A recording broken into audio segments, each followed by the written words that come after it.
Only buy meat from these 5 U.S. stores. Avoid the rest. What if the steak in your fridge right now has been sitting in a warehouse for 3 weeks before it ever touched a store shelf? That question alone should make you a little uncomfortable. Most people walk into a grocery store, grab whatever package of chicken breast or ground beef looks fresh enough, toss it in the cart, and never think twice about where it actually came from, how it was processed, or how long it traveled before it landed under that bright fluorescent light. But the truth is, not all meat counters are created equal. Some stores have built their entire reputation on sourcing, transparency, and quality control. Others are simply moving volume as fast and as cheaply as possible. And your health, your wallet, and your dinner table are the ones paying the price. In this video, I'm going to break down 5 stores across the United States that consistently stand out when it comes to meat quality, sourcing standards, and value for your money. I'll also explain exactly what separates a great meat counter from a mediocre one. So by the end of this video, you won't just have a list. You'll have the knowledge to evaluate any grocery store's meat section yourself, no matter where you live. Before we dive in, if you care about eating better, spending smarter, and not getting fooled by clever grocery store marketing, do me a favor.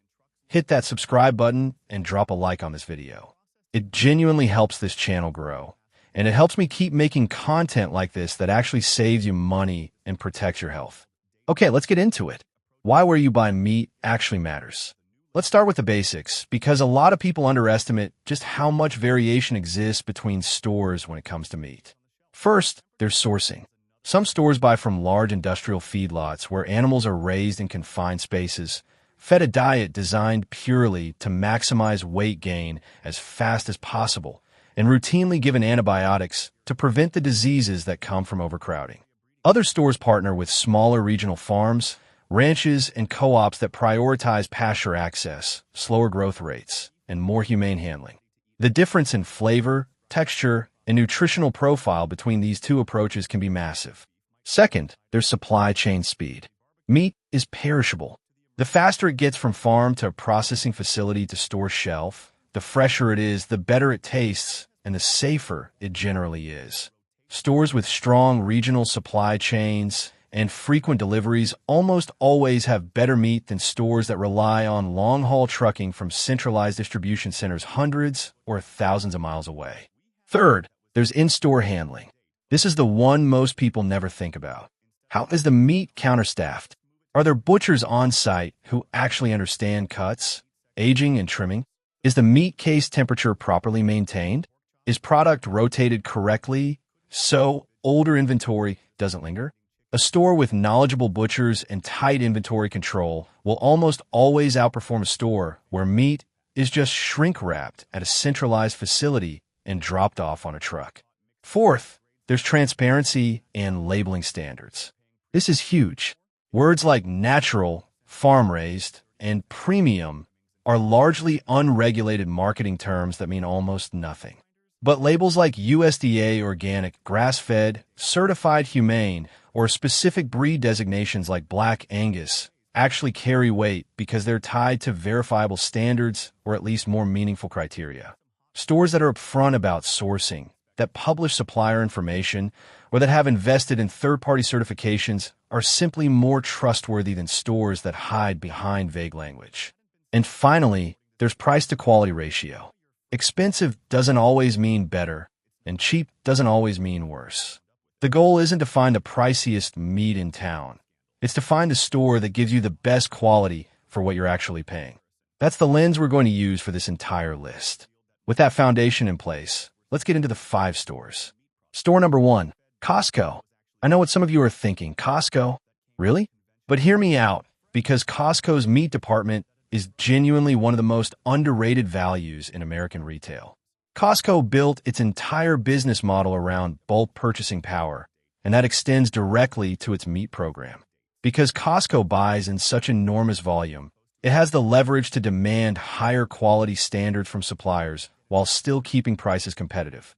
A huge portion of Costco's beef program is USDA Choice or even USDA Prime, and Prime typically only makes up a small percentage of all beef graded in the entire country. Yet Costco manages to stock prime cuts at prices that are often lower than what a specialty butcher shop would charge for choice-grade meat. Costco is also known for tighter control over its supply chain than most traditional grocery chains. Because it operates on a membership model with predictable demand patterns, it can negotiate directly with major suppliers and maintain more consistent quality control standards across its warehouse locations nationwide. The chicken, especially the rotisserie chicken and the raw chicken breast, has built a cult following for a reason. The sourcing tends to be more consistent batch to batch than what you'd find in a typical big box retailer. The downside? Selection is limited. You're not going to find a huge variety of specialty cuts, and you generally have to buy in bulk, which isn't ideal for a single person or a small household. There's also less of a butcher relationship experience. You're not going to walk up to a counter and ask someone to custom trim a roast for you. But in terms of pure quality per dollar at scale, Costco consistently ranks near the top. Store number 2, Whole Foods Market. Whole Foods earns its spot on this list because of one thing above all else: its animal welfare rating system, which is genuinely one of the most rigorous in mainstream American retail. Whole Foods uses a structured rating program developed in partnership with a global animal partnership, ranking meat suppliers on a numbered scale based on how animals are raised, covering everything from space and outdoor access to handling practices and the use of growth-promoting drugs. This isn't just marketing fluff. It's a structured framework that consumers can actually look up and verify, and it creates accountability that most conventional grocery chains simply don't have. On top of that, Whole Foods has long-standing policies against the use of artificial growth hormones and many routine antibiotics in its meat program, and it places heavy emphasis on regional sourcing relationships with smaller farms and ranches. Many locations also still have dedicated butcher counters staffed by people who genuinely understand the product, which means you can ask questions, request custom cuts, and get real answers instead of a shrug. The obvious downside is price. Whole Foods has earned its old nickname, Whole Paycheck, for a reason, and the meat counter is no exception. You are absolutely paying a premium here. But if your priority is verified animal welfare standards, reduced antibiotic and hormone use, and the ability to actually talk to a real butcher, Whole Foods remains one of the strongest options in the country, especially if you shop sales and the weekly specials, which can bring prices down to surprisingly reasonable levels. Store number 3, Trader Joe's. Trader Joe's might seem like an odd inclusion because it doesn't have the dramatic butcher counter experience of a specialty store, but its meat program deserves real credit for consistency and value. Trader Joe's keeps its product lineup intentionally small and curated. Instead of stocking dozens of competing brands and confusing options, it works directly with a limited number of suppliers and private labels, almost everything under its own brand. This gives Trader Joe's tighter quality control because they're not juggling hundreds of supplier relationships. They're managing a focused, streamlined program where every product has to meet their internal standards before it makes the shelf. A lot of Trader Joe's meat, particularly its chicken and pork offerings, comes from suppliers with no added hormones and more limited antibiotic use compared to conventional supermarket standards. The pricing is also genuinely competitive, often noticeably cheaper than Whole Foods for similar quality tiers, while still beating out a lot of conventional grocery chains in terms of sourcing standards. The trade-off is selection and inconsistency in availability. Trader Joe's is famous for rotating products in and out, which means your favorite cut or item might disappear without warning. There's also no real butcher counter experience. Everything comes prepackaged. But if you want solid, trustworthy quality without the Whole Foods price tag, Trader Joe's is a smart, often overlooked choice. Store number 4, Wegmans. If you're lucky enough to live near a Wegmans, currently concentrated in the Northeast and Mid-Atlantic with a slowly expanding footprint, you already know this store has a reputation that borders on cult-like devotion, and the meat department is a big reason why. Wegmans has invested heavily in maintaining full-service meat counters staffed with trained butchers across most of its locations, something that's becoming increasingly rare in American retail. These aren't just employees restocking pre-cut packages. They're people who can break down a primal cut, answer detailed questions about preparation, and customize orders on request. That level of service alone puts Wegmans in a different category from most conventional chains. Beyond the in-store experience, Wegmans has built strong direct relationships with regional farms, particularly in the Northeast, which shortens the supply chain and improves freshness. The company has also publicly emphasized sourcing standards around antibiotic use and animal welfare across multiple product lines, and it offers tiered options from value-conscious everyday cuts to premium dry-aged and specialty programs for customers willing to spend more. The challenge, of course, is availability. Wegmans simply isn't an option for most of the country yet. But if you're within driving distance of one, it's consistently ranked among the most trusted grocery meat departments in the country, and for good reason. Store number 5, local butcher shops and farmers market vendors. This last one isn't a single national chain, it's a category, and I'm including it deliberately because it's genuinely the best option available to most people, even though it gets overlooked in favor of big retail names. Independent butcher shops and farmers market meat vendors typically source from a small number of local or regional farms, sometimes literally just one or two ranches that the butcher personally knows and visits. This creates a level of traceability that no national chain can match.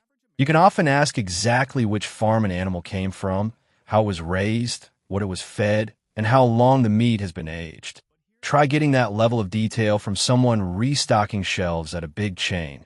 It's simply not going to happen.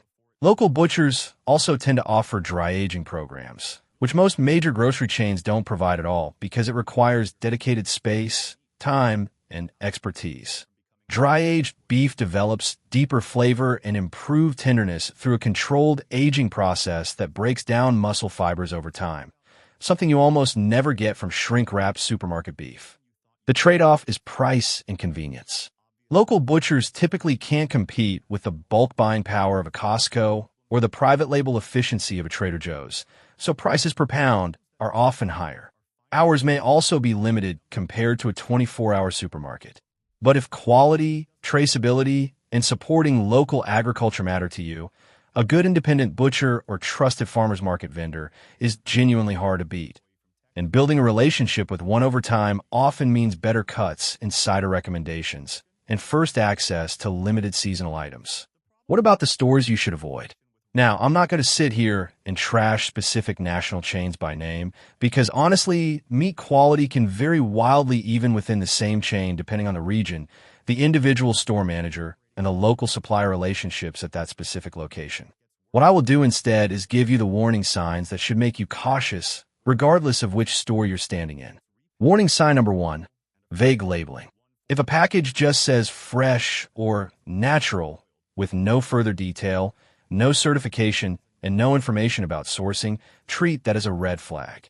Those words have almost no regulatory teeth and are often used specifically because they sound good without meaning much. Warning sign number 2, excessive liquid in the packaging. A package with a lot of pooled liquid, sometimes called purge, can indicate the meat has been frozen and thawed, or that it's simply been sitting for an extended period. A little liquid is normal. A lot is a signal to look elsewhere. Warning sign number 3, no visible sell-by date or unclear dating. Stores that make it hard to find or interpret dating information are not prioritizing transparency. A trustworthy meat counter makes this information easy to find and easy to understand. Warning sign number 4, a meat counter with no real staff presence. If you can never find anyone to answer a basic question about a cut, that's usually a sign the store treats meat as just another commodity to stock and move, rather than a product that deserves real expertise. Warning sign number 5, consistently low prices with no explanation. If a store's meat prices are dramatically lower than everywhere else in your area with no clear reason, no membership model, no private label efficiency, no regional sourcing advantage, be skeptical. Extremely low meat prices often mean cost-cutting somewhere in the supply chain, whether that's in animal welfare standards, antibiotic use, or supply chain freshness. The bigger lesson here isn't really about brand loyalty to 5 specific stores. It's about training yourself to actually look at labels, ask questions, and notice these warning signs no matter where you're shopping. Grocery chains change ownership, change suppliers, and change quality standards over time. The skill of evaluating meat quality is something you'll use for the rest of your life, long after any best store list goes out of date. How to build your own personal ranking. If you want to take this a step further, here's a simple framework you can use to evaluate any grocery store's meat department on your own, no matter where you live. Start by checking the labeling standards. Look specifically for USDA grading on beef, antibiotic, and hormone use disclosures, and any third-party certifications like Certified Humane or Global Animal Partnership ratings. The more specific and verifiable the language, the more trustworthy the store generally is. Next, talk to the staff. Ask a simple question like, where does your ground beef come from? Or, do you know which farm supply your chicken? The response tells you a lot.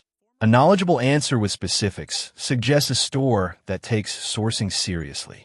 A blank stare or a generic non-answer tells you everything you need to know about how much priority that department actually places on quality. Then, inspect the product itself. Look at color. Beef should be a vibrant red, not brown or grayish. Check for excessive liquid in the packaging. Smell it if you can. Once you get it home, fresh meat should have a clean, neutral smell, not anything sour or off-putting. Finally, track your own experience over time. Buy from a store a few times, cook the meat the same way you normally would, and pay attention to taste, texture, and how long it stays fresh in your fridge. Personal experience over repeated purchases will tell you more than any single article or video ever could, including this one. Final thoughts.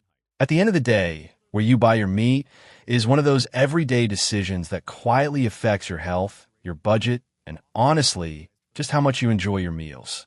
The 5 options we covered today: Costco, Whole Foods Market, Trader Joe's, Wegmans, and local independent butcher shops or farmers market vendors.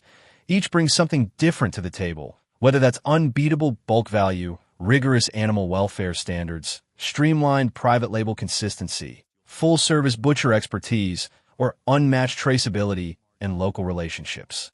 But more important than memorizing this list is understanding why these stores stand out. Once you know what to look for, clear labeling, knowledgeable staff, supply chain transparency, and reasonable pricing relative to quality, you can apply that same evaluation to any grocery store, anywhere in the country, for the rest of your life. If this video helped you see your local grocery store in a new light, do me a favor and smash that like button. And if you haven't already, subscribe to the channel so you don't miss future videos where we break down exactly how to shop smarter, eat better, and stop falling for grocery store marketing tricks. Drop a comment down below and let me know which store you trust most for meat in your area. I read every single one, and your local recommendations genuinely help other viewers in your area shop better too. Thanks for watching, and I'll see you in the next one.